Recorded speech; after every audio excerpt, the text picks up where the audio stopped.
திருச்சிற்றம்பலம். என்னாருடைய சிவனை போற்றி, இந்நாட்டவருக்கும் இறைவா போற்றி. அனைவருக்கும் வணக்கம்.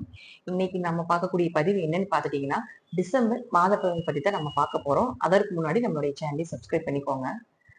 மாதம் நம்மளுடைய சேனல்ல நிறைய பலன்கள் அப்படிங்கிறது வந்துட்டு இருக்கு. தொடர்ந்து பதிவுகளையும் பார்த்துட்டு வாங்க. முதல் விஷயம், மாத பலன் நம்ம எதற்கு பார்க்கிறோம்? ஏன்னா எல்லாருமே கேட்கக்கூடிய விஷயம் என்னன்னா, இந்த ராசிக்கு நல்லா இருக்கு, இந்த ராசிக்கு நல்லா இருக்கு, மாசம் மாசம் நல்லா இருக்குன்னு சொல்றாங்க, நல்லா இல்லைன்னு சொல்றாங்க, ஆனா எங்க லைஃப் இப்படியே போயிட்டு இருக்கு அப்படிங்கிற நிறைய கேள்விகள் வந்துகிட்டு இருக்கு. இப்ப இதற்கு ஒரே ஒரு சின்ன விளக்கம் அப்படிங்கறத நான் சொல்லிக்கிறேன் உங்களுக்கு. ஒரு கிரகம் மாதம் மாறும் பொழுது உங்க ஜாதகத்துல இப்ப இங்க வந்து உங்களுக்கு செவ்வாய் இருக்காருன்னா இந்த இடத்துல அடுத்து சனி வரும்பொழுது என்ன செய்வார்? இப்போ உங்க ஜாதகத்துல இப்போ உங்களுக்கு புரியுற மாதிரி சொல்லணும் அப்படின்னு பாத்துட்டீங்கன்னா, இப்போ விருச்சிக ராசியில 4 கிரகங்கள் இருக்கு.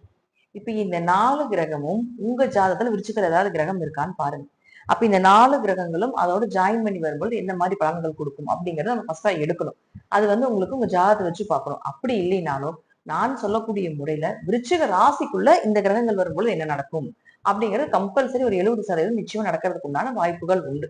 மிச்சம் 30% அப்படிங்கிறது பாத்துட்டீங்கன்னா உங்க ஜாதகத்தினுடைய அமைப்பு தான். உங்க ஜாதகத்துல தசாபுத்திகள், அதே போல உங்க ஜாதகத்துல கிரக நிலைகள் இதெல்லாம் எப்படி இருக்கு அப்படிங்கறத வச்சு நம்ம எடுக்கும்பொழுது அக்யூரேட்டாக 100% நாம என்ன பலன் நடக்கும் அப்படிங்கறத நம்ம சொல்லலாம். இது மாத பலன்களை எடுக்கும் பொழுது இந்த இடத்துல இது வரும்பொழுது இதை செய்யுங்க, இதை செய்யாதீங்க அப்படிங்கறத நான் தெளிவா உங்களுக்கு கொடுத்துட்டு இருக்கிறேன். அதை மட்டும் பயன்படுத்திக்கோங்க. செய்யுங்க, இது நடக்கும் அப்படிங்கிற விஷயத்தை நோக்கி மட்டும் நீங்க மூவ் பண்ணுங்க. இல்ல இது வேண்டாம், இது நடக்காது, இந்த பிரச்சனைகள் வரும் அப்படிங்கிறத நோக்கி உங்களுடைய பயணத்தை தொடர வேண்டாம். என்ன இருக்குதோ அதை மட்டும் அப்படியே மூவ் பண்ணி கொண்டு போனீங்கனாலே இந்த மாத பலன் உங்களுக்கு முழுமையாக பலன் கொடுக்கும் அப்படிங்கறத முற்றிலும் உண்மை. இப்போ இந்த மாசம் என்னென்ன கிரகங்கள் மாறுறாங்க அப்படிங்கறத நம்ம முதல்ல பாத்துக்கலாம். குரு பகவான் பாத்துட்டீங்கன்னா மிதுன ராசிக்கு அப்படியே அதிசாரம் பெற்று மேல இந்த மாசம் வந்திருக்காரு. அதுவும் பாத்தீங்கன்னா வக்கரகதியில தான் இருக்காரு. அடுத்தது பாத்துட்டீங்கன்னா செவ்வாய் 7ஆம் தேதி தனுசு வீட்டுக்கு வருது. அதே போல சுக்கிரன் 20ஆம் தேதி தனுசு வீட்டுக்கு வரார். அதே போல சூரியன் 15ஆம் தேதி தனுசு வீட்டுக்கு வருது. 3 கிரகங்கள் இந்த மாசம் தனுசு வீட்டுக்கு வராங்க. அதே போல புதன் அப்படின்னு சொல்லக்கூடிய பாத்துட்டீங்கன்னா 6ஆம் தேதி தன்னுடைய துலா வீட்டுல இருந்து செவ்வாயினுடைய வீடாக இருக்கக்கூடிய விருச்சிகத்துக்கு வரார். சனி பகவான் வக்ர நிவர்த்தி ஆகிவிட்டார். அதனால அது வந்து கவலையே பட வேண்டியதுல. குரு மட்டும்தான் வக்கரத்துல இருக்கார். அது மட்டும் ஒவ்வொன்றும் எப்படி இருக்கும் அப்படிங்கிற ஒரு ஜாதக ரீதியை நான் முழுமையா கொடுக்குறேன். சனி வக்ரம் ஆனாலே நிறைய பேருடைய லைஃப் அப்படிங்கிறது நிறைய சேஞ்சஸ் வரும் அப்படிங்கறத முற்றிலும் உண்மை. இப்ப ஒவ்வொரு ராசிக்கும் எப்படி இருக்கும் அப்படிங்கறத நம்ம பலன்களை முழுமையாக பார்க்கலாம்.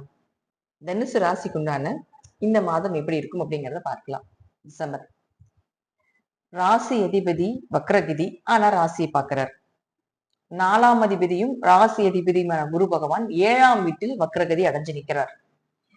வக்ரம் அப்படின்னா முதல் சொல்ல வேண்டிய விஷயம் என்னன்னா புரிஞ்சுக்கணும். எதுவுமே ரெண்டா கிடைக்கிறது. பிடிவாதம், அவசரம், சிந்திக்காம செயல்படுறது, இதெல்லாம் வக்ரம்னு அர்த்தம். அப்ப இதெல்லாம் நடக்கும், கொஞ்சம் சிந்திச்சுக்கோங்க அப்படிங்கிறதுக்காக தான் முன்னெச்சரிக்கை பதிவை நீங்க எடுத்துக்கணும். அவசரமா நடத்துக்கிறது, ஒரு விஷயத்த நடத்துறது, ஸ்பீடா அதை ப்ராசஸ் பண்றது, அப்ப ஆரோக்கியத்தை அது கொஞ்சம் கை வைக்கும். தூக்கத்தை கெடுக்கும். அலைச்சல் அதிகமா ஏற்படுத்தி கொடுத்துரும். நிம்மதி இருக்காது. ஒரு வேலைக்கு எந்த வேலை செஞ்சாலும் 2 வேலையே பண்ணி வச்சிருக்கும். அதனால ஒரு அத வேலையா செய்யாம சிந்தனையில ஒரு தடவைக்கு 2 தடவை 3 தடவை யோசிச்சு பண்ணுங்க அப்படின்னு நான் சொல்றேன். வருமானம் இதெல்லாம் சிறப்பா இருக்கு. ஏன் அப்படின்னு கேட்டீங்கன்னா சனி பகவான் 2, 3 குடைவராகி வக்கரத்துல இருந்து வருமான தடையை தனுசு கொடுத்துட்டு இருந்தது. வருமான தடை, தேவையில்லாத பிரச்சனைகள், பேசி வம்பு வழக்கு பண்ணிக்கிட்டது, அதுக்கப்புறம் தான் நான் தான் பேசினேன், இப்படி நான் பேசிருக்கவே மாட்டேனே அப்படின்னு சொல்றது, இதெல்லாம் தனுசுக்கு நடந்துட்டு இருக்கணும். இப்போ அந்த சனி பகவான் வக்கர நிவர்த்தி ஆனதுக்கு அப்புறம் வருமானத்தை கண்டிப்பா கொடுத்தே தீரணும். பொருளாதாரத்தை வளர்த்தியே ஆகணும். உங்க முயற்சிகள் கண்டிப்பா கை கூடும். உங்களுக்கு வெற்றி அப்படிங்கிறது நிச்சயமா உண்டு. என்னதான் ராசி அதிபதி வக்கரகதியில் இருந்தாலும் ராசியை பார்க்கிறார் இல்லையா, அப்ப அந்த ராசிக்கு உண்டான அந்த இருளை விளக்கித்தானே ஆகணும். அப்ப கொஞ்சம் விலகும். அடுத்தது செவ்வாய். செவ்வாய் பாருங்க, அவரு ராசி கூட வரப்போறாரு 7ஆம் தேதிக்கு மேல. 5 கூட 7ஆம் தேதிக்கு வரார். குல தெய்வமே 7ஆம் தேதிக்கு மேல உங்க கூட இருந்து உங்களை காப்பாற்றும். 5ஆம் இடம் தான் குலதெய்வம். இப்ப குலதெய்வ அருள் கிடைக்க போகுது. குலதெய்வம் உங்க கூட இருக்க போகுது. குழந்தை பிறக்க போகுதுங்க.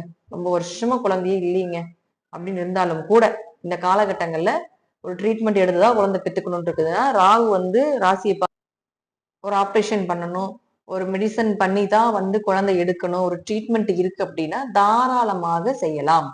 கண்டிப்பாக குழந்தை பிறக்கும். ஏன்னா ஐவிஎஃப் செக்அப் பண்ணணும், இது போல ஏதாவது ஒண்ணு பண்ணணும், ஃபெயிலியர் ஆயிருமோன்னு கொஞ்சம் பயமா இருக்கு. இப்படி எல்லாம் இருந்ததுன்னா அவங்க இந்த ஜாதக தசாபுத்திகள் குழந்தை பிறக்கிறதுக்கு அமைப்பு இருக்கான்னு பாத்துக்கோங்க. அப்படி எல்லாம் இருக்குது, பண்ணிக்கிட்டே இருக்கிறோம், ஆனா ஃபெயிலியர் ஆகுதுன்னா இந்த மாசம் பண்ணுங்க. 5 குடைய ராசிக்குள்ள இருக்கிறதுனால கண்டிப்பா குழந்ை பிறப்பதற்குள்ள அதீத வாய்ப்புகளை ஏற்படுத்தி கொடுக்கும்.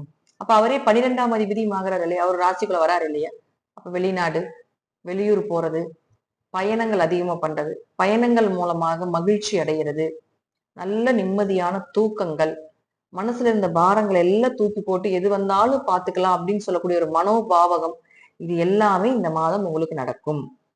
கோவில் கட்டுறதுக்கு உண்டான ஒரு விஷயங்கள், சுப விரயங்கள் நடக்கிறது, இதெல்லாமே உண்டு. ஒரு விரயம் பண்ணுவீங்க, ஏதோ ஒண்ணு, சுப விரயமோ அசுப விரயமோ கண்டிப்பா ஏதோ ஒண்ணு உண்டு. தசாபுத்தி நல்லா இருந்துருச்சுன்னா சுப விரயம், தசாபுத்திகள் நல்லா இல்லைன்னா கொஞ்சம் அசுப விரயங்கள், அவ்வளவுதான். அடுத்தது 6 மற்றும் 11ஆம் அதிபதியாக இருக்கக்கூடிய சுக்ரன். சுக்ரன் போய் இருக்கக்கூடிய இடம் 12ஆம் இடத்துல 20ஆம் தேதி வரைக்கும் இருக்காரு. மேக்சிமம் பாருங்க தனுசுக்கு இந்த மாதம் 4 கிரகங்களும் 12ஆம் வீட்டுல உட்காந்துருக்கு. அப்போ விரயத்தை நிறைய பண்ணி கொடுக்க போறாருன்னு அர்த்தம், வருமானத்தையும் கொடுக்க போறாருன்னு அர்த்தம். 6 குடையர் 12க்கு வருதுன்னா வேலை கிடைக்க போகுதுன்னு அர்த்தம். ஆனா வரக்கூடிய வருமானம் கடனையும் கட்டுவீங்க அப்படிங்கிறது அமைப்பு. நோய்க்கு செலவாகும். அவரே லாபஸ்தானாதிபதியும் ஆகி உங்களுக்கு 20ஆம் தேதி வரைக்கும் 12ஆம் வீட்லயும் 20ஆம் தேதிக்கு மேல ராசிக்குள்ளே வருவார்.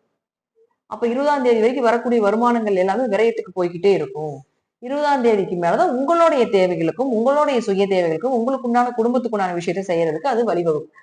அது வரைக்கும் இந்த கடன் கட்டுறது, நோய்க்கு செலவு பண்றது, இது போல எல்லாமே போறதுக்குண்டான வாய்ப்புகளும் அதிகமா இருக்கு. அதுவே புதனும் பாருங்க 6ஆம் தேதிக்கு மேல அவரும் 12ஆம் வீட்டுக்கு தான் வர்றார். அவர் யார், உங்களுக்கு 7, 10 குடையவர். அப்ப தொழில கொண்டு இன்வெஸ்ட்மெண்ட் பண்றது, திருமணத்துக்காக செலவு பண்றது, சுப நிகழ்ச்சிக்காக செலவு பண்றது, நண்பர்களுக்காக செலவு பண்றது, கொஞ்சம் என்ஜாய்மெண்ட்டுக்காக செலவு பண்றது, வெளிநாடு வெளியூர் போறது, இது எல்லாத்துக்குமே கொஞ்சம் அதீத செலவுகளை ஏற்படுத்தி கொடுப்பார். இன்னும் சொல்ல போனா அவர் 10ஆம் அதிபதி 12ல இருக்கும்போது தொழில கொண்டு போய் முடக்கிறது பணத்தை போட்டு, அது முடங்கி கிடக்கும் அப்படியே. அதெல்லாமே இந்த மாசம் நடக்கும். சோ அதெல்லாம் கொஞ்சம் கவனமா இருந்துக்கணும். சூரியனும் பாருங்க உங்களுக்கு 9ஆம் அதிபதியை அவர் 12ல 15ஆம் தேதி வரைக்கும் நிற்கிறார். அதற்கப்புறம் தான் ராசிக்குள்ள வர்றாரு. அப்ப என்ன ஆகுன்னா 9ஆம் அதிபதி 12க்கு வந்ததுன்னா அப்பாவுக்காக செலவு பண்றது, அப்பாவுக்காக விரயம் பண்றது, அப்பாவினுடைய ஆழத்துல கவனமா இருந்துக்கிறது, இதெல்லாம் கொஞ்சம் உண்டு. உயர்கல்வி படிக்கிறது, ஏதாவது வேற ஏதாவது படிக்கலாமா அப்படின்னு நினைச்சீங்களா, இப்பெல்லாம் அந்த ப்ராசஸ் பண்ணலாம். அதெல்லாம் உங்களுக்கு நிச்சயமா நடக்கிறதுக்கு உண்டான வாய்ப்புகள் உண்டு. மேக்சிமம் பாத்துட்டீங்கன்னா தனுசுக்கு வருமானம் எந்த அளவுக்கு வருதோ அந்த அளவுக்கு 20ஆம் தேதி வரைக்கும் கொஞ்சம் விரயங்களும் உண்டு. ஆனாலும் மனோ தைரியத்தையோடையும் அதே போல எதை வந்தாலும் பார்த்து கொள்ளலாம் அப்படிங்கிற ஒரு அமைப்பை இந்த குரு ஏற்படுத்தி கொடுப்பார் அப்படிங்கிறத உண்மை. கோபத்தை மட்டும் இந்த மாசம் கொஞ்சம் குறைத்துக் கொள்வது என்பது நல்லது. இதெல்லாமே உங்க ஜாதக ரீதியாகவும் தசாபுத்திகள் ரீதியாகவும் நான் சொல்லக்கூடிய கருத்துக்கள் சிறிது மாறுபடலாம். நன்றி. மீண்டும் ஒரு நல்ல பதிவில் சந்திக்கலாம். திருச்சிற்றம்பலம், தில்லையம்பலம், ஸ்ரீ நரசிம்ம திருடிகளே சரணம்.